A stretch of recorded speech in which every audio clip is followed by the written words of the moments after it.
Bien.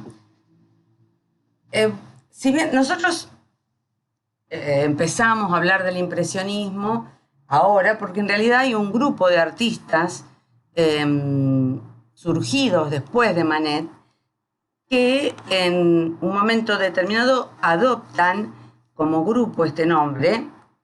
Si bien ellos comenzaron a pintar como realistas, es más, siempre se definieron como realistas. Monet, por ejemplo, que es una de las figuras paradigmáticas de este fenómeno,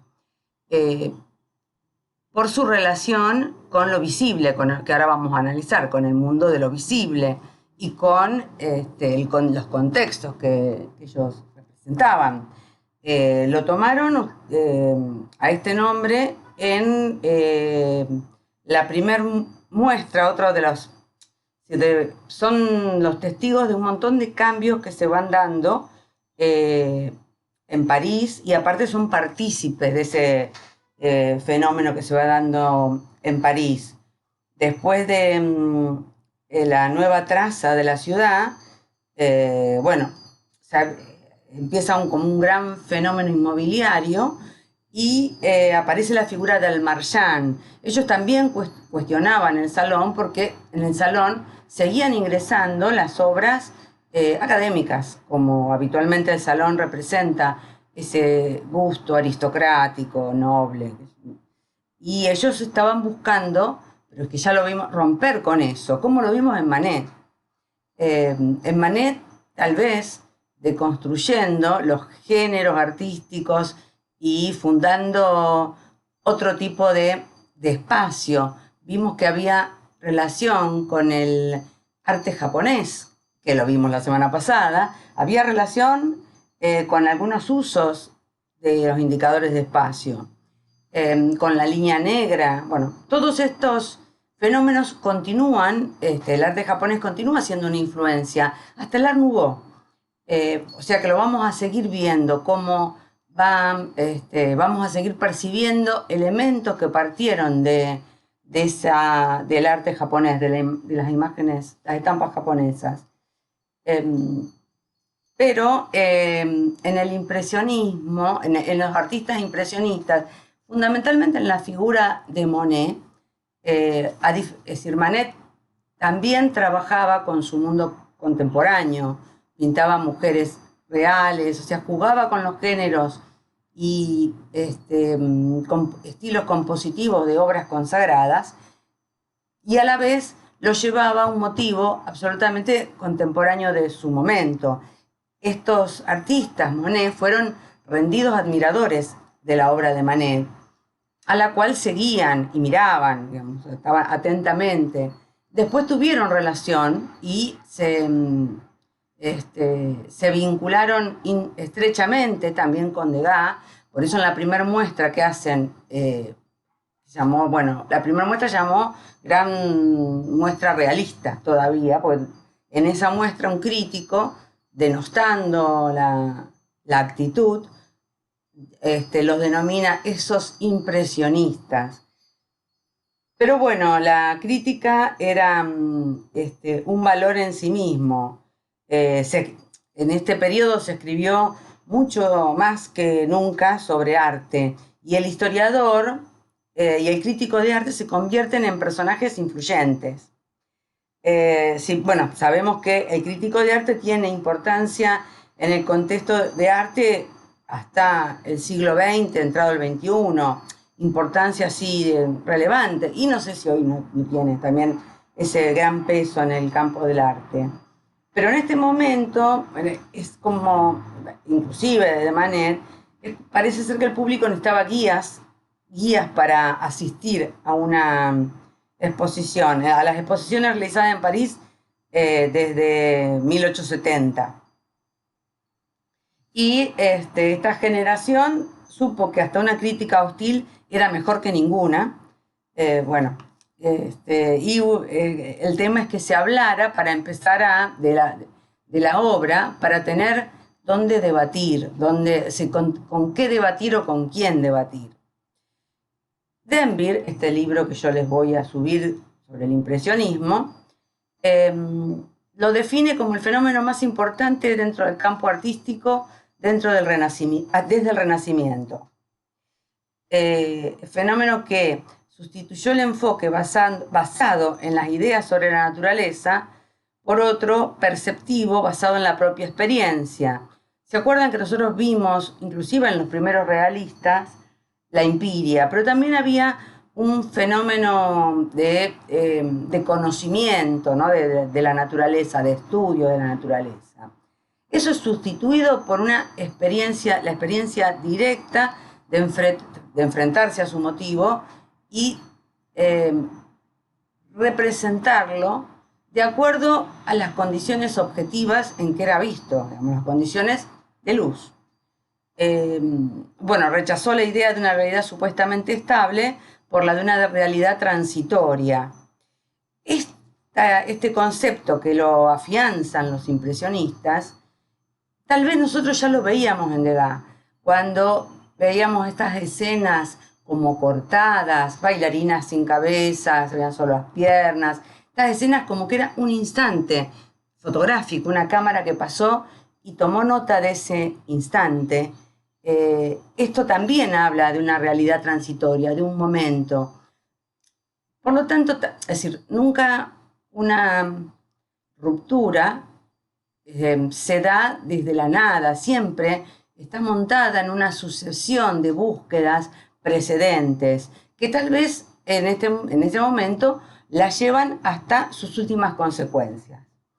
Dio prioridad a la subjetividad del artista, enfatizando la espontaneidad, la inmediatez de la visión y la reacción.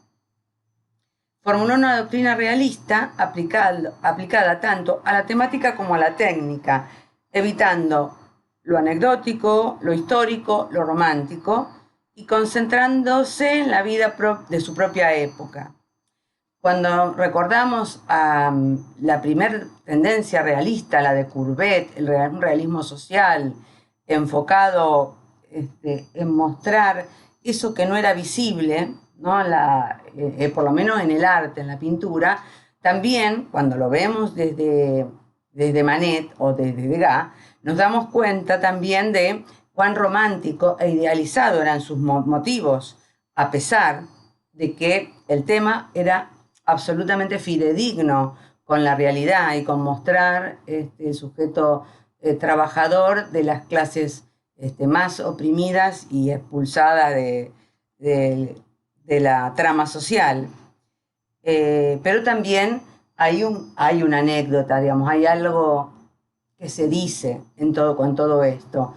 Se elimina eso, pasa a ser pura visibilidad la obra y sí da mucha cuenta de esta época de grandes cambios culturales, sociales, arquitectónicos, la reconstrucción de París, el estallido de los negocios inmobiliarios,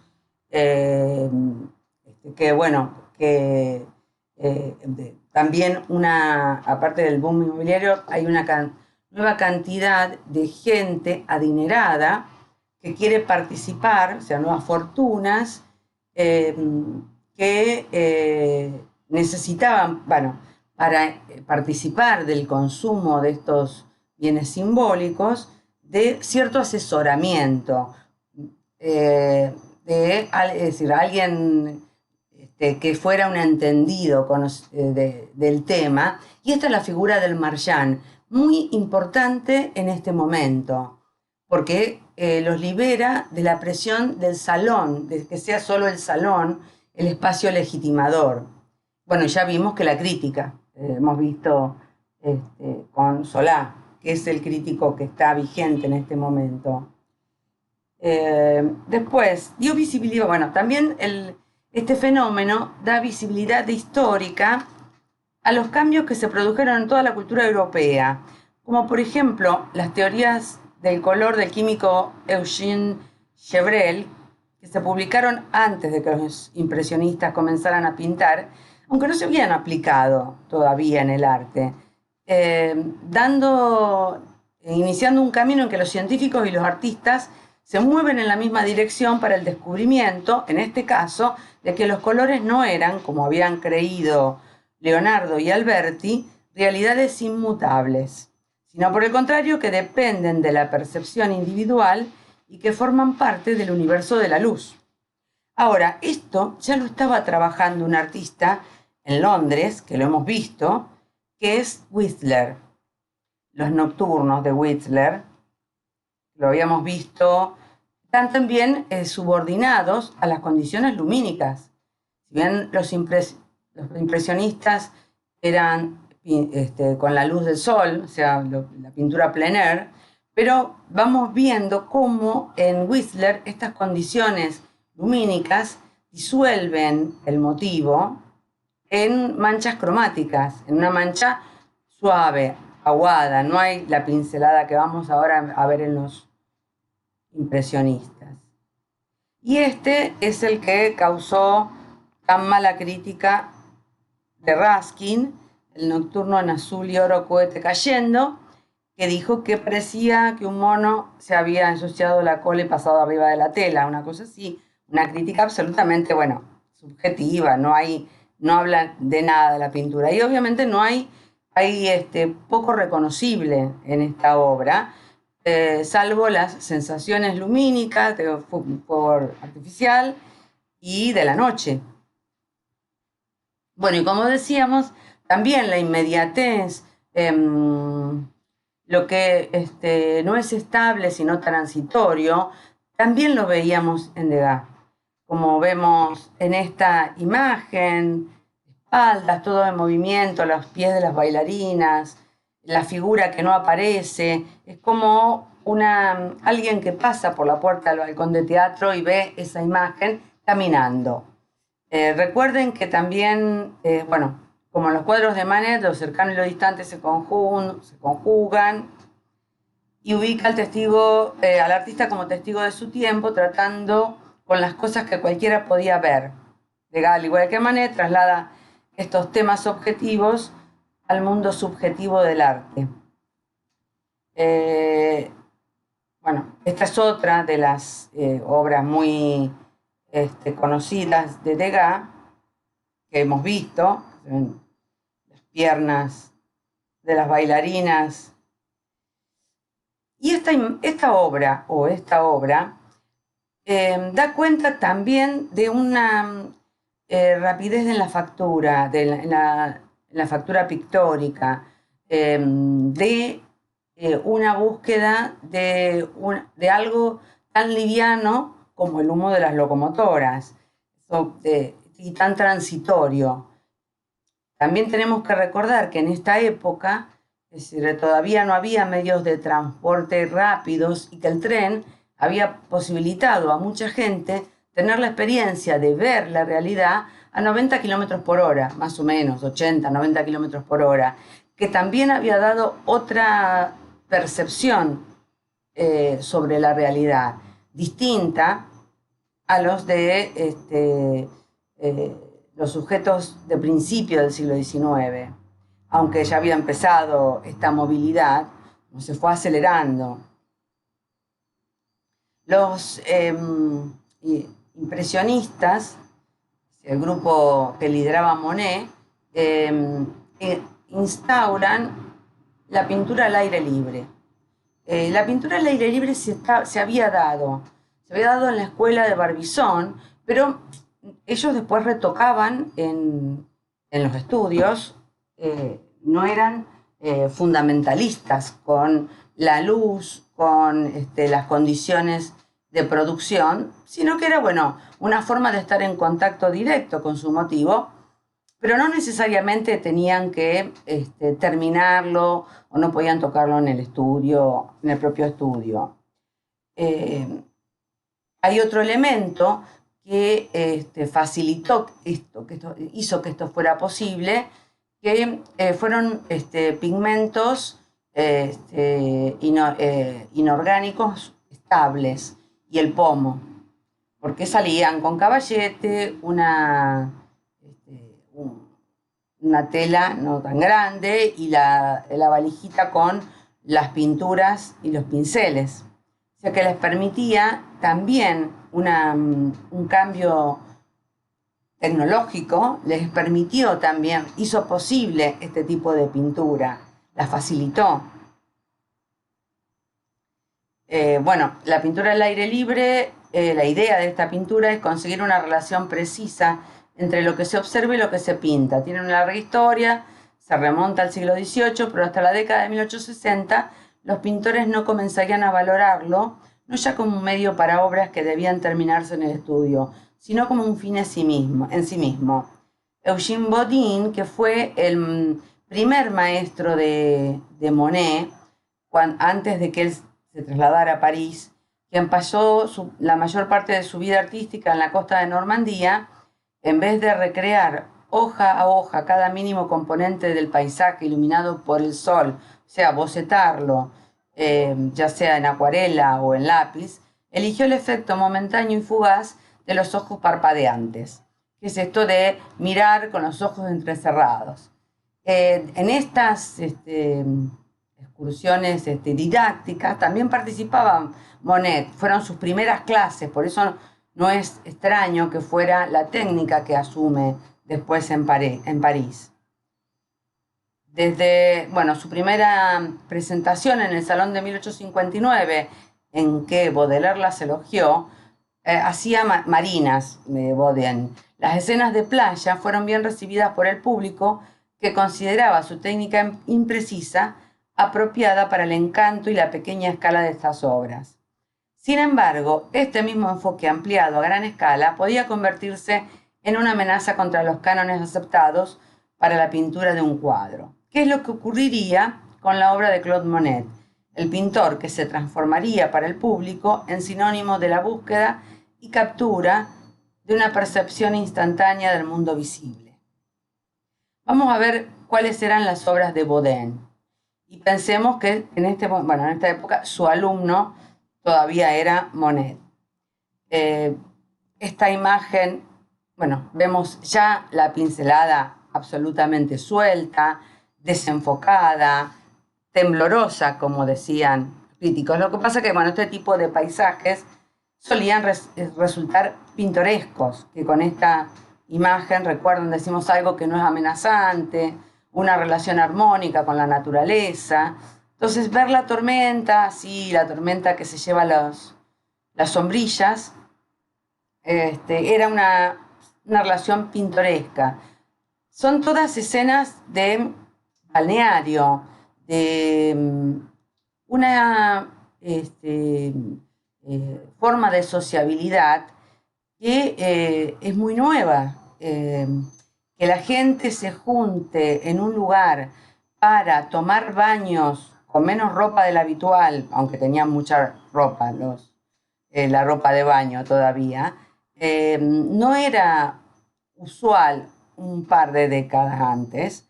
Estas son formas de sociabilidad que comienzan a surgir con el crecimiento de las ciudades, la búsqueda de espacios, como mismo también los parques, las plazas, empiezan a surgir en torno a una ciudad con una densidad demográfica, con densidades demográficas altas, que tienen temperaturas, bueno, altas en verano, el ir tomar el tren para irse de vacaciones o tomar, como vimos en la obra de Manet, un vapor para ir, bueno, que son para moverse en la costa, es una experiencia para nosotros del turismo absolutamente naturalizada, pero no lo era a principios del siglo XIX. Bueno, y se me borró el texto. En este momento que Bodin estaba, bueno, cada vez más su pintura con un tono cada vez más como difuso, el objeto, trabajando con manchas, Monet empezaba con la técnica de la pintura al aire libre, pero aún conservaba cierta rigurosidad, a pesar de que si nos acercamos vemos que son toques de pincel. Las olas están dibujadas con cierto estatismo y los barquitos también. El programa que Monet se impuso cuando empezó con la pintura al aire libre, plein air, era que debía empezar y terminar una obra en las mismas condiciones lumínicas.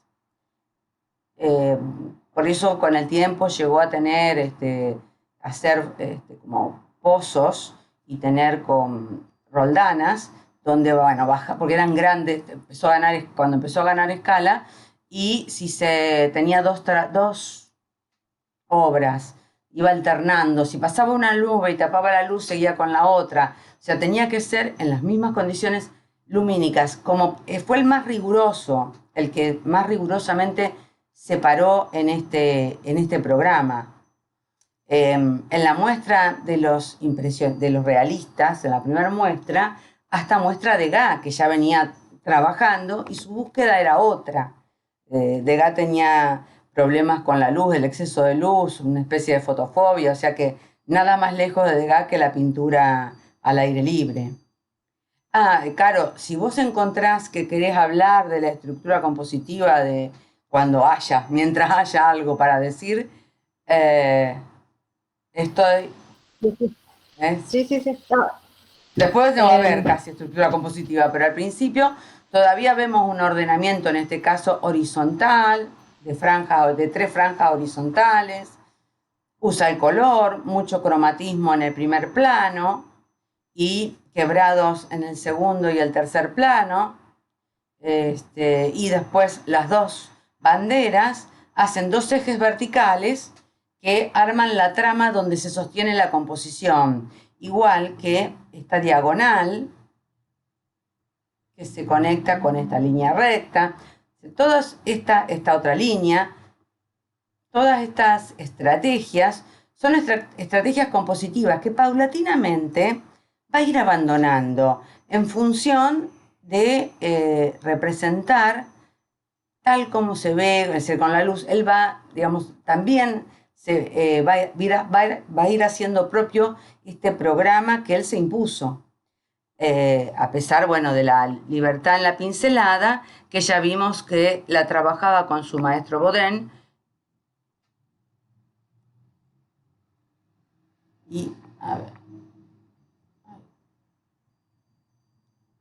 Este es un fragmento, es una pintura que él deshizo, el mismo deshizo, pero después se encontraron el fragmento de la derecha y 2 más de la izquierda, que en la primera gran retrospectiva de Monet en París, que fue en el siglo XXI, o sea, no me acuerdo en qué fecha, se expusieron, que trajeron obra de toda Europa, se expusieron en estos pedazos, en el cual rinde homenaje a el artista que más admiraba de su tiempo, que era Manet, y toma el motivo de Desayuno en la hierba. No tanto, ¿no? Para llevarlo, bueno, a este programa que él se plantea de pintura al aire libre y de trabajar, bueno, en forma rápida, casi con espontaneidad. Esta es una obra que él mismo no la descartó, pero bueno, alguien guardó los pedazos. La guardó los pedazos porque aparecieron. Esta obra, en la cual la pintaba a una hora del día, a una hora determinada del día, en la cual hace posar a su mujer. Pero el tema, bueno, era la luz en esa hora del día. Y vemos a la mujer con distintos vestuarios posando y dando cuenta también de algo temporal. En esta obra está estructurada con el tronco en el centro y con el vuelo del vestido que vuela o flamea del blanco. Monet también muy amigo de Whistler, me estoy acordando de las sinfonías en blanco de Whistler. Whistler estaba entre Londres y París.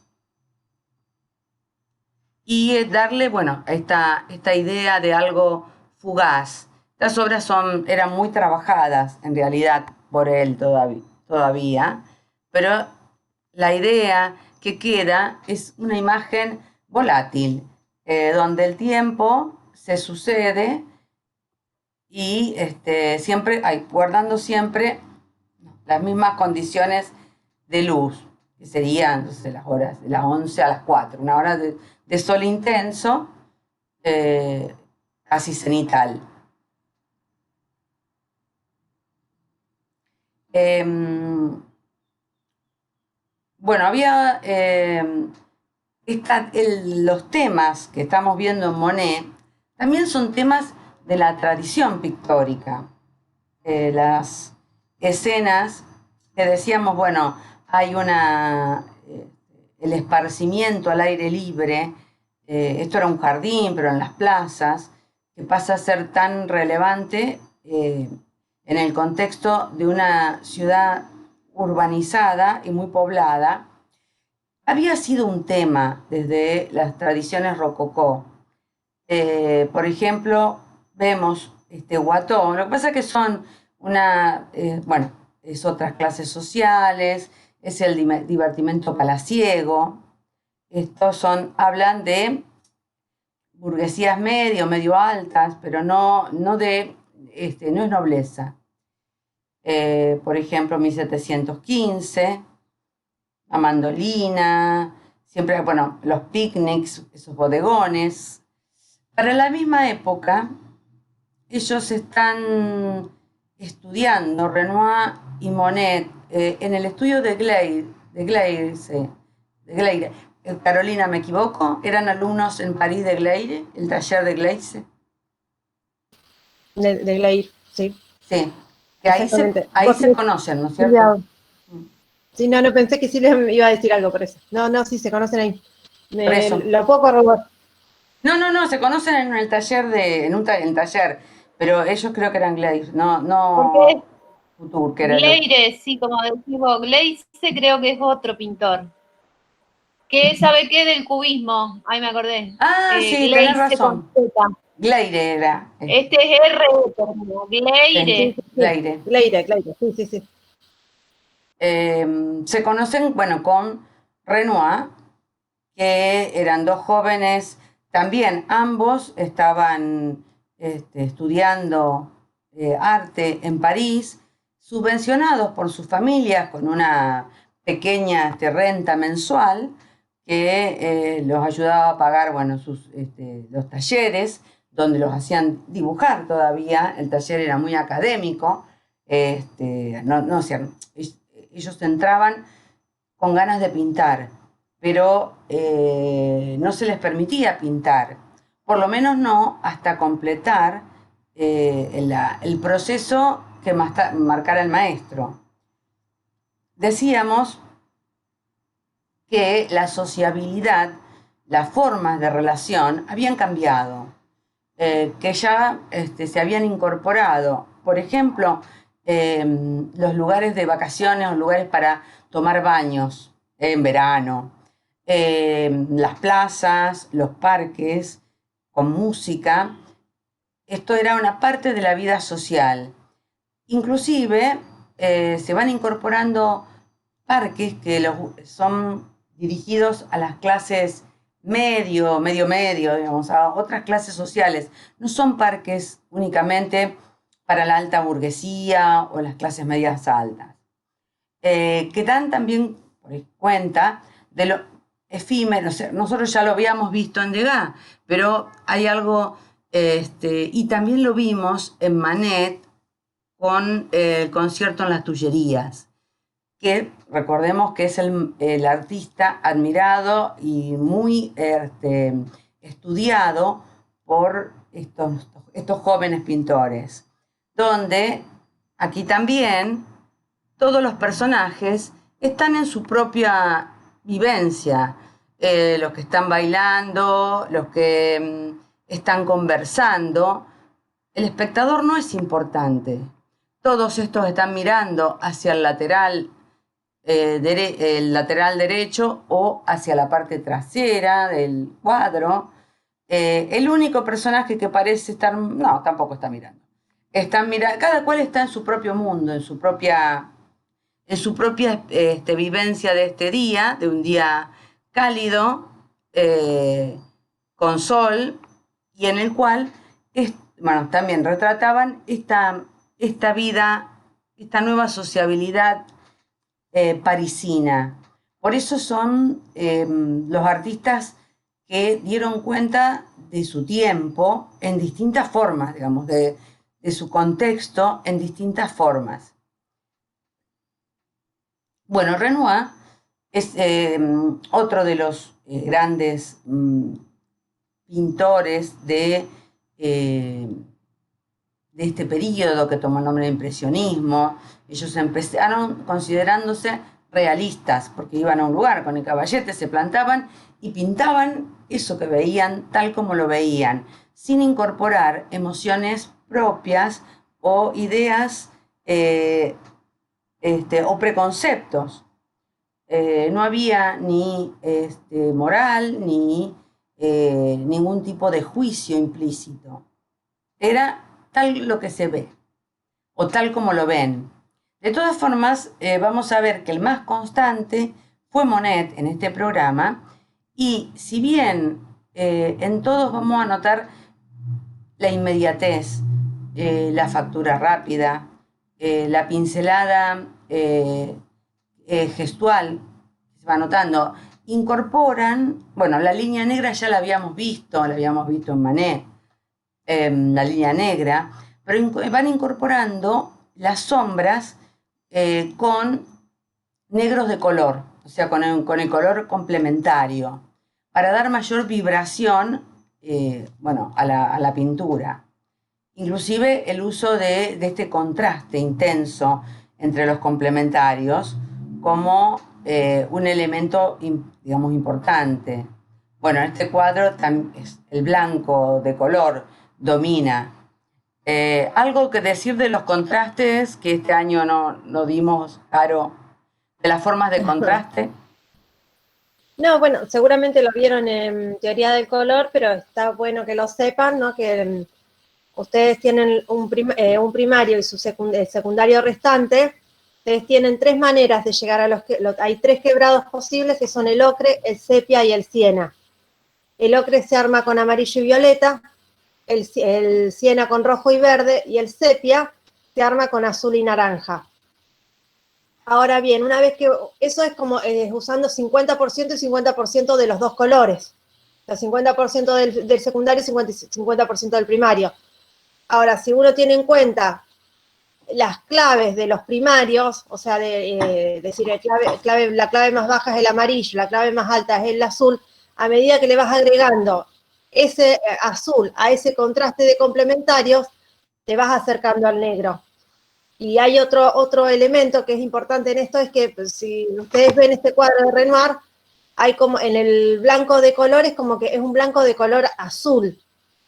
Es como si el azul estuviera armando toda la composición en la obra. Está escondido, pero es el color que organiza la obra.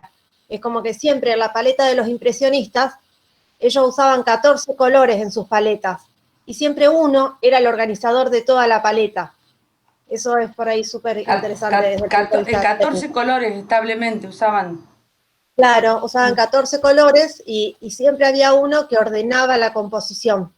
En este caso se puede ver que es el azul el que organiza y que está sería como lo que después muestran los neoimpresionistas, que está en un contraste como de análogos con el naranja que está de fondo. Sí. Digamos, entonces hay una vibración atenuada.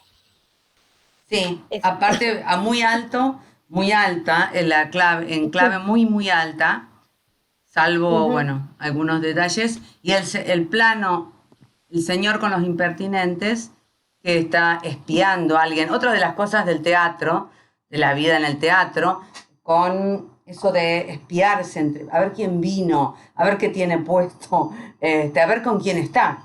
Era también un cotilleo, el teatro que sí, también tiene, era una Otra de las actividades que ya sí venían con anterioridad, digamos, no era nuevo, la ópera, el teatro, era una actividad social de clase media alta.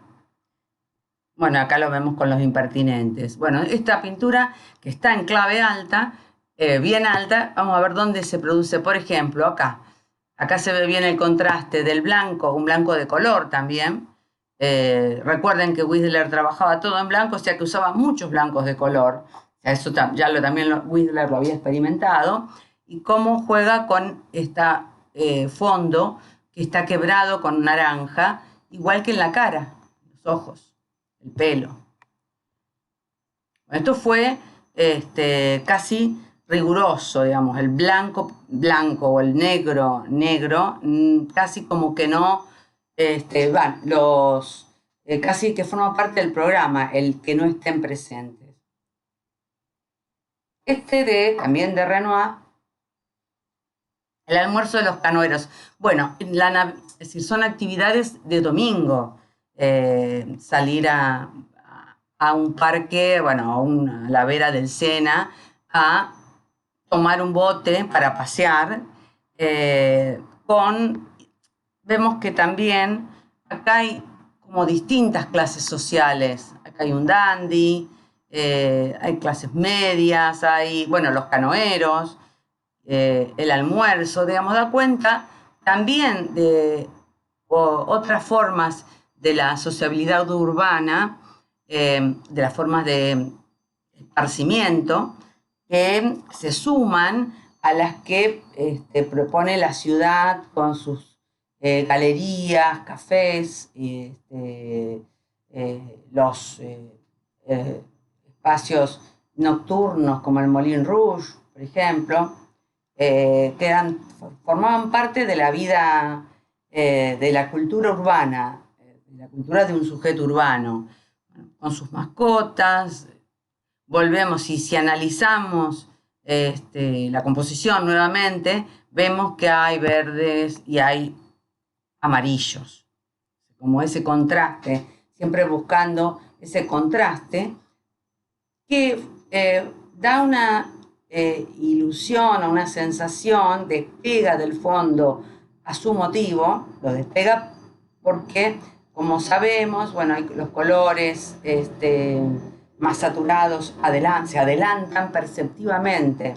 Hay reglas que las había teorizado Gevrel de cómo funciona la percepción del color y los colores entre sí, digamos, cómo se relacionan, o cuando se acercan, la vibración que se produce cuando se ponen juntos dos colores con una longitud la longitud de onda, digamos, de onda lumínica con las cuales se percibe ese color, son tan distintas.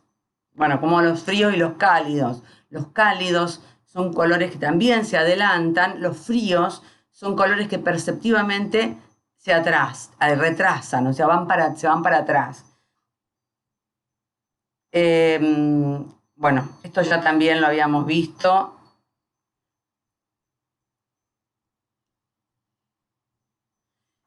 Bueno, las obras, como están, otra de los cambios que van introduciendo es, bueno, la forma en que la factura pictórica. Las pinceladas cortas, como pequeñas manchas, es una de las características para jugar con con la sensación de movimiento, siempre la búsqueda de esta inestabilidad de lo real, de lo que están percibiendo. En este periodo, las obras de Monet y Renoir son muy similares, porque ellos iban juntos al mismo lugar y, bueno, con sus caballetes, y se ponían frente al mismo motivo. Pero la paleta de Renoir es más apastelada, digamos, menos complementaria que la paleta de Monet. La Grenouillère, algo así se debe pronunciar, que es el lugar donde estaban, que era un lugar para ir a tomar baños, navegar.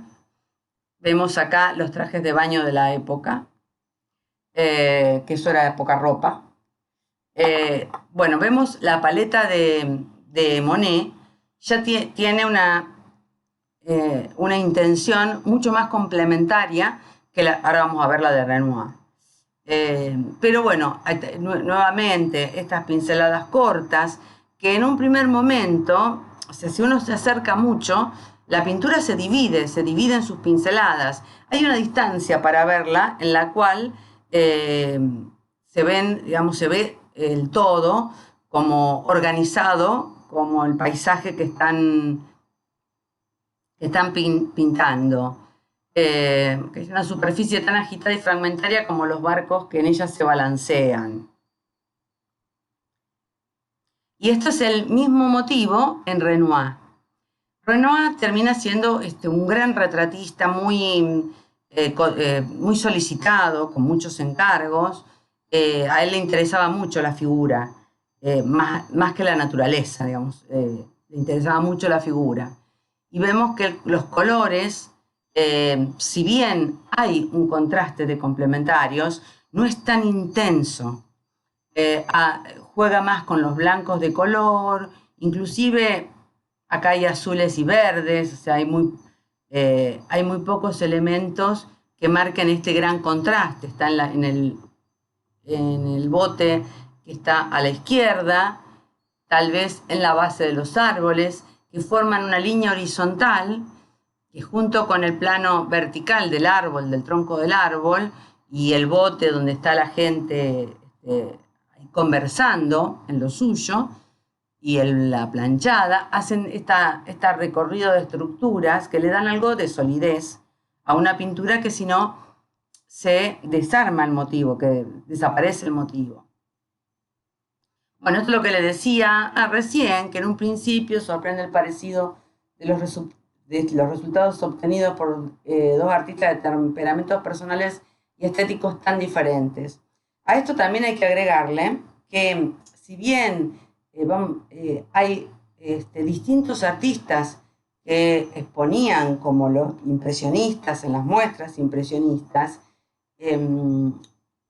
hay puntos de contacto, pero estilos muy marcadamente diferentes en los artistas, muy subjetivos, como era esta impronta que daban, o sea, trabajar desde la subjetividad, su propia sensibilidad, la propia impresión y percepción del color y del paisaje. Bueno, después del análisis podemos distinguir los colores de Renoir, tienen un tono más apastelado y rococó que los de Monet, como también que su pincelada es más suave y liviana. Los esquemas de cada estilo de representación, también los esquemas de cada estilo de representación. Los excursionistas de Monet tienen una constitución más rígida y tosca entre perfiles angulosos de las pinceladas de alrededor, mientras las parejas de Renoir parecen más fluidas, desapareciendo en la atmósfera. Las obras de la Grenouille, si bien el propio Monet en principio las consideró como estudios, comenzaron a ser entendidas no solo obras de arte acabadas, sino como un resultado pictórico ejemplar de lo único importante para los artistas de esa generación: la representación del mundo desde las sensaciones inmediatas percibidas. Yo después también le voy a compartir unos fragmentitos que están cortados de una serie de la BBC llamó Los Impresionistas. Son largas, pero hay un recorte, hay uno de Manet, Monet, no me acuerdo, el tercero, Cézanne creo que sí. Como para que los vean, estaban bien construidas la época y la relación o los planteos de los artistas. Bueno, la Grenouille fue un motivo, no sé cómo se pronuncia Silvia, Grenouillière, fue un motivo representado en más de una obra. Y acá vemos lo inacabado de estas figuras. El tema es que ya no eran bocetos, no eran acuarelas ni estudios, sino eran obras acabadas, finales. en óleo. Poco a poco van agrandando la escala, fundamentalmente Monet. Bueno, acá tenemos Monet con la intensidad de su paleta y cómo juega con estos pesos negros que puso a la derecha para estabilizar el peso que tiene a la derecha. No, a la izquierda, perdón. Está toda la masa, la gran masa de objetos, está a la izquierda. Y lo evanescente, el agua, las nubes, está toda colocada a la derecha. Pero tiene una línea horizontal que atraviesa toda la tela, que estabiliza, más el árbol en vertical, que hace eje, también como en estos dos mundos, el mundo flotante y el mundo material concreto de los objetos. Bueno, de esto creo que ya hablamos, que en el 1873 se creó un nuevo salón denominado el Salón de los Rechazados, aunque también tenía un jurado que realizaba una nueva selección entre las obras rechazadas. Lo que sentía Monet, entre otros artistas, era la necesidad de una exposición que presentara al público la pintura nueva y audaz de aquellos artistas que querían negar la autoridad de la institución del salón. Así que en 1873, un grupo de artistas redactaron un documento fundacional similar al de una sociedad anónima, y el 15 de abril de 1874 se inauguró la primera exposición de este grupo en el estudio del fotógrafo Nadar, que estaba situado en un bulevar muy bullicioso que entonces se llamaba el Boulevard de los Capuchinos. Nadar siempre estuvo muy cerca de las rupturas y las vanguardias de este momento. ¿Recuerdan Nadar con la cámara arriba de un globo que hizo la caricatura Daumier, que fue la primera imagen, o sea, así desde un punto de vista imposible, la primera imagen de París? Esto del tema del salón, que seguía funcionando con el jurado de aristócratas, si bien tenía asesores de críticos contemporáneos, pero tenían una autoridad absoluta sobre el salón, en el salón. Y seguían mostrando un arte, el arte académico, que ya estaba asimilado, ya estaba como asimilado, y algunos remitían a siglos anteriores. Bueno, otra de las cosas, aparte de armar un documento fundacional del grupo, que firmaron todos, o sea, que estuvieron armando y redactando, también hicieron lugar a cuestiones del montaje que en el salón no se tenía en cuenta. En el salón se colgaba desde el metro del piso hasta el techo, en hileras, todas las obras, que es una forma de ver abigarrada, que en realidad se mata una obra con la otra por esta cercanía, y a los que le tocaba estar en la última línea cerca del techo, la verdad no se podían ver. Pensemos en las alturas de los espacios donde se hacían estas muestras. Entonces establecieron una forma de montaje que era la primera vez que no se colgaba todo junto así en gran cantidad. En lugar de muchas hileras de cuadros en las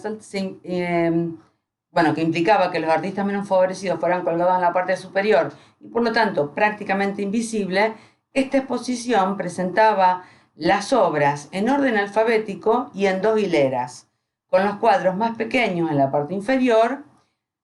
Un pequeño grupo de estos artistas alcanzó pública notoriedad por la fuerte reacción crítica que esta exposición desató, aunque solo para criticarla y censurarla. Y también obtuvo un nombre, impresionistas, término acuñado para designar a los ofensivos artistas en una reseña crítica poco después de su inauguración, de la inauguración de este salón.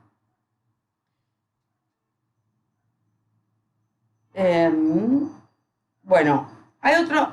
Bueno, esta es una vista desde el lugar de donde, desde el estudio de nadar, donde se hizo la exposición, es una vista del bulevar que hizo una de las pinturas que presentó Monet y preparó para esta exposición. Ahí,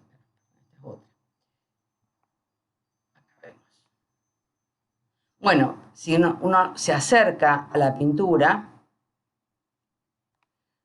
ve cómo está construido, por ejemplo, lo que vemos como claramente como personas vistas desde arriba, son 3 pinceladas, más o menos, y algún punto más. En esta, desde su punto, y bueno, los carruajes también están hechos con pocas pinceladas. Cuando uno toma distancia, todo esto toma coherencia y se ve como este bulevar muy transitado, lleno de paseantes, en un día gris, así con poca luz. La palabra impresionista surgió por esta pintura de pequeño formato a la que le llamó Impresión Amanecer, Monet, en las cuales acá sí, el amanecer con el sol que aparece rojo mientras va ascendiendo y que hay una zona sobreiluminada, pero todavía no llega a iluminar o dar luz a otros objetos que están en el contexto. Lo que toma toda la atención es el sol y esta luz roja que arman el horizonte. Esta fue una obra de un día, pintada en una tarde, no, una mañana al amanecer, pintada en un día. Es una obra de suma inmediatez con el fenómeno percibido, el amanecer.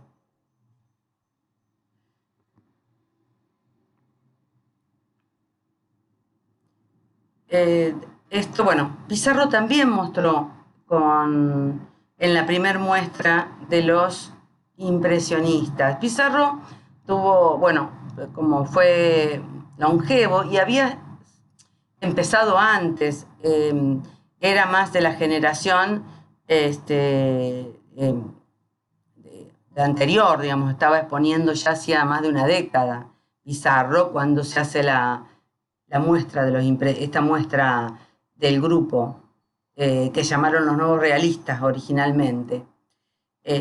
Pizarro tuvo una función de aglutinador de un grupo muy distinto de personalidades y de búsquedas personales y subjetivas. Bueno, esta obra de la izquierda es de Corot, y Corot también en este momento estaba adoptando la fugacidad, el tipo de pincelada, ¿no? De pinceladas cortas. Y este es Pizarro, del 60, con manchas verdes y bueno, todo el cuadro es verde. 73 es Pizarro.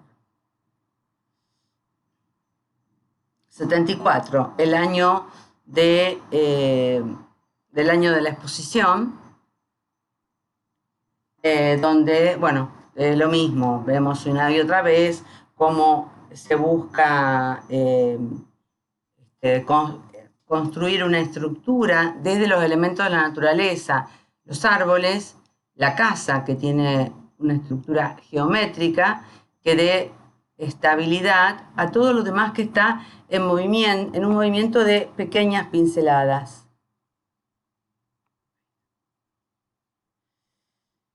El borde de los bosques, nuevamente, las líneas, los largos troncos de los árboles hacen el ritmo vertical que estructura todas las pinceladas, y la geometría de la casa termina de organizar. Sí, hay animales, pero el tema en realidad parece ser esta percepción singular y subjetiva, parte muy fugaz de la naturaleza. Recién a partir del 70, a Pizarro empieza a interesar el ritmo de la sociedad urbana. Este es otro bulevar parisino. Ahora ya vimos un bulevar, Capuchinos, y ahora vemos Montmartre en una mañana invernal, 1897, bien a final del siglo XIX, con todo el movimiento de esta zona de París, que había empezado, donde en Montmartre fue un lugar donde se había radicado la bohemia en un momento, los bares de Montmartre, es donde está el Moulin Rouge, donde está situado el Moulin Rouge. Y volvemos a ver la construcción a partir de manchas, pero también mucho empaste. Una pincelada potente en empaste. Ven aquí.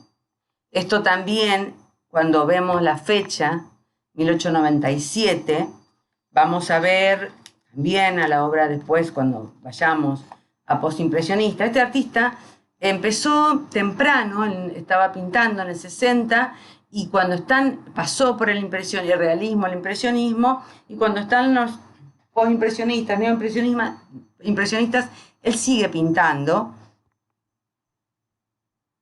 y va incorporando también otros elementos, o va produciendo los cambios que después vamos a ver con los que empezó la obra.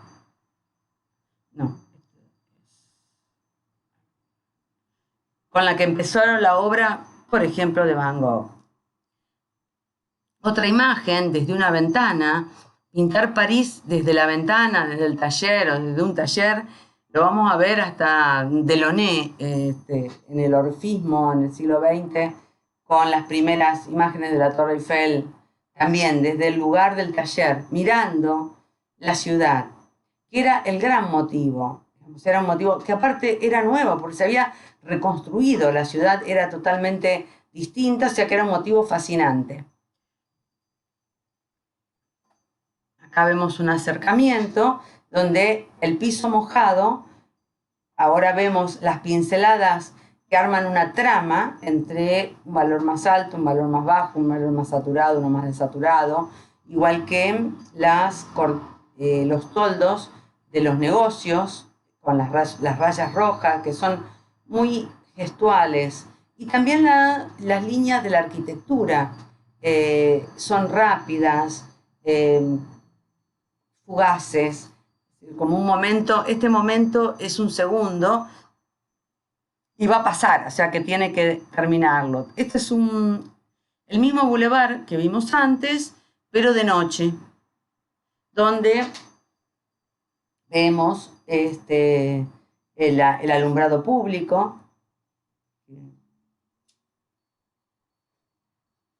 Vemos, bueno, luces que salen de los interiores, también dan cuenta de la ciudad, digamos, de cómo era la ciudad, y por lo tanto se estira mucho el tiempo de vida afuera, ¿no? En la calle. La calle pasa a tener mucha actividad, muchas más horas, por el alumbrado público también, ¿no? Que posibilita el moverse más cómodamente.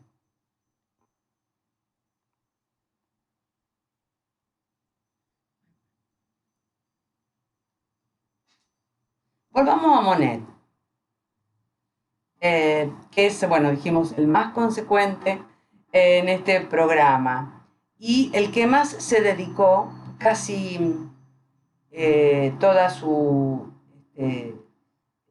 obra, ya más, digamos, con un programa bien estabilizado, la dedicó a la naturaleza. En realidad incluía personajes que eran generalmente su familia. Acá está su mujer y su hijo. Bueno, estas son las amapolas silvestres que están en los campos, en las zonas en la campiña, sería, más en las afueras de París. Y bueno, la importancia del cielo y las nubes ya la habíamos visto en otros artistas. Acá también se condensan con otras cosas, como Las amapolas son toques de pincel.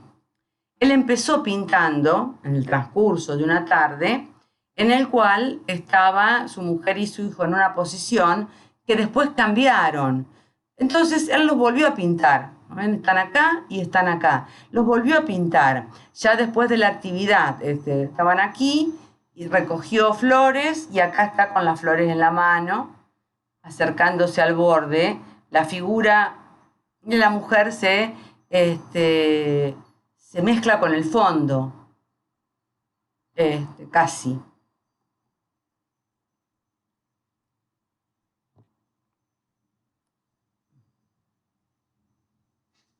Renoir, en el 74, también seguimos notando esta paleta de Renoir que no busca, es la intensidad de contrastes con las que organizaba la paleta Monet.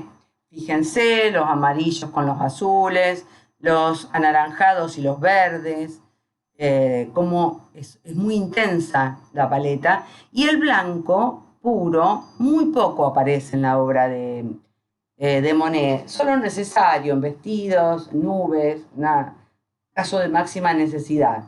Pero el blanco, aunque sean blancos de colores, digamos, esta altura, ¿no?, de tono del blanco, en Renoir la vemos más como estructura de la obra. Como podemos ver, ya la necesidad de buscar la composición guiada, acá sí está la línea de fondo, una línea de horizonte oscura, es dominante, esa línea que atraviesa el lienzo. Acá en Renoir vemos una pintura absolutamente disuelta en el cromatismo, distinguimos las figuras, pero lo que está en primer plano son las manchas de estas flores silvestres coloridas y un recorrido por un contraste menos de complementario, más de análogos. ¿Dije bien, Carolina? A ver, espera.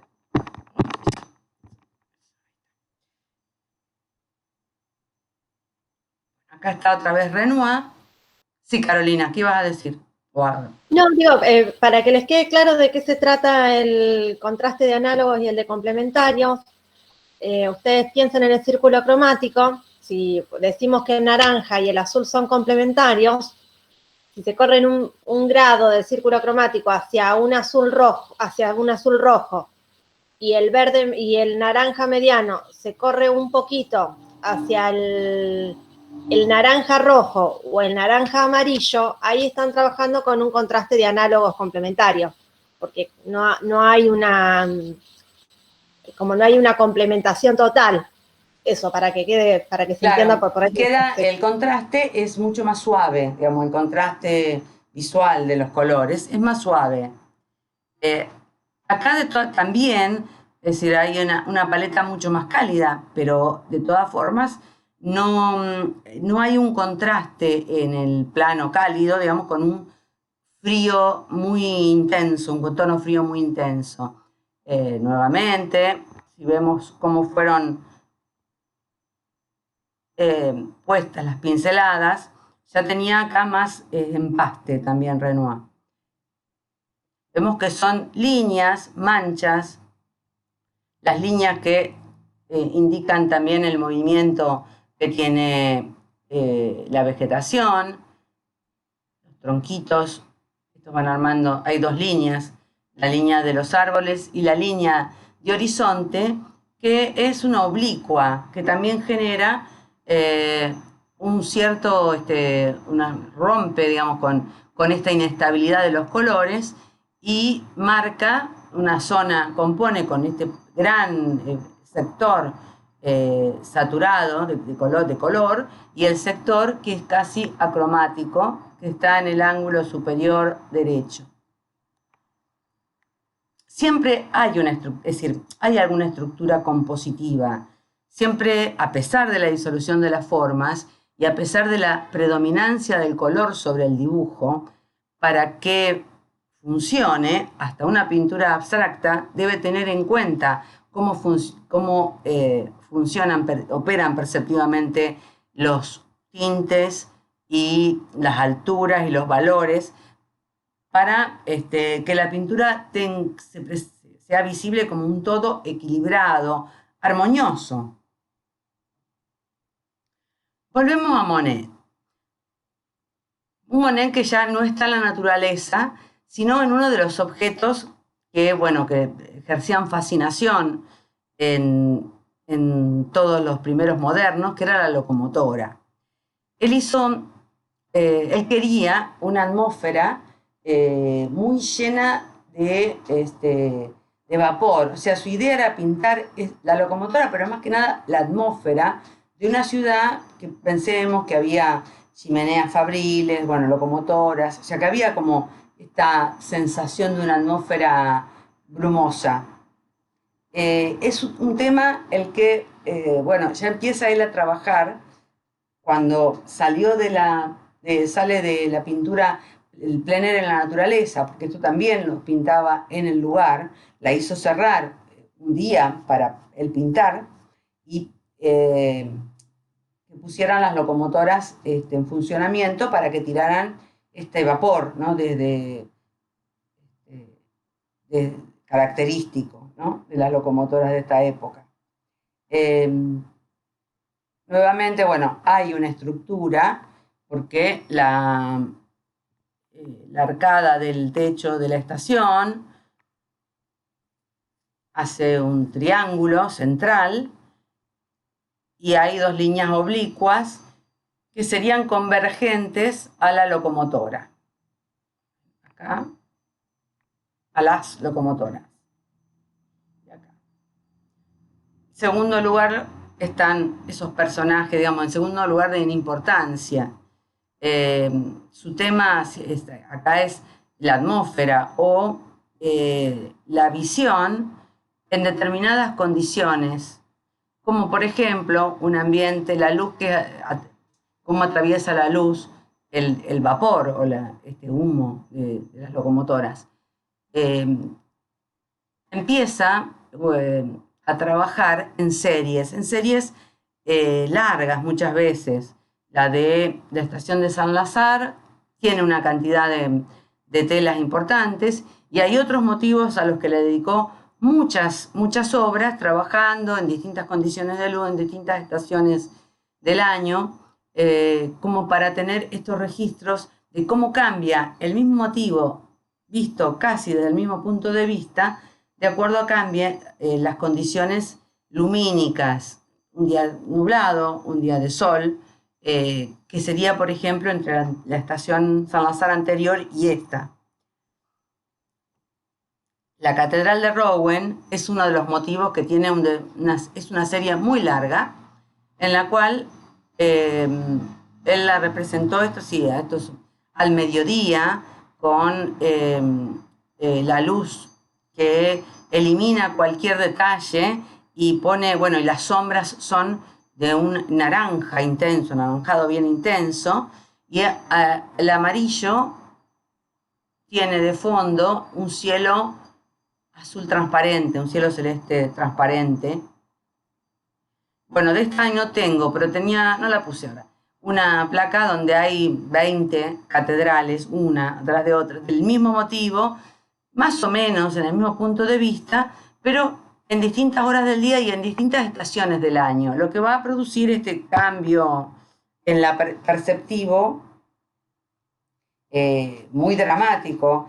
Esta serie la continúa junto con otros motivos que él está pintando en este momento. Es una serie, era también muy constante en el trabajo en series.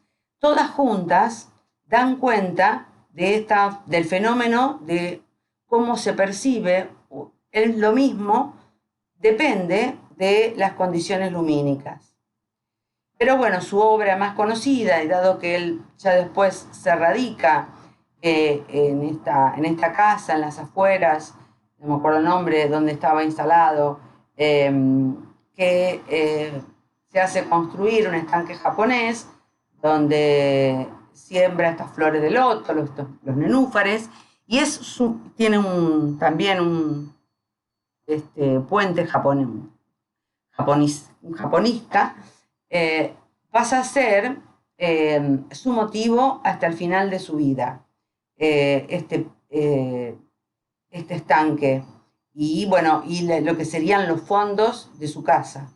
Él salía a pintar, pero ya no se iba al campo, salía a su casa. Monet llegó a ser muy famoso y a pesar de que en los 20 o 30, 25 años antes había sido muy criticado, ya Monet era una celebridad en la pintura y en el arte francés, que vendía y tenía, digamos, hay obra de Monet en toda Europa dispersa, pero no se dedicó a algo que sí se dedicó mucho Renoir, al retrato. Acá vemos estos nenúfares que son de 1916. Como decíamos, tuvo una vida muy larga y pintó, bueno, casi toda su vida. Mientras estuvo vivo, no fue un hombre muy saludable, aparte de un artista increíble. Fue muy saludable y pudo pintar hasta el final de su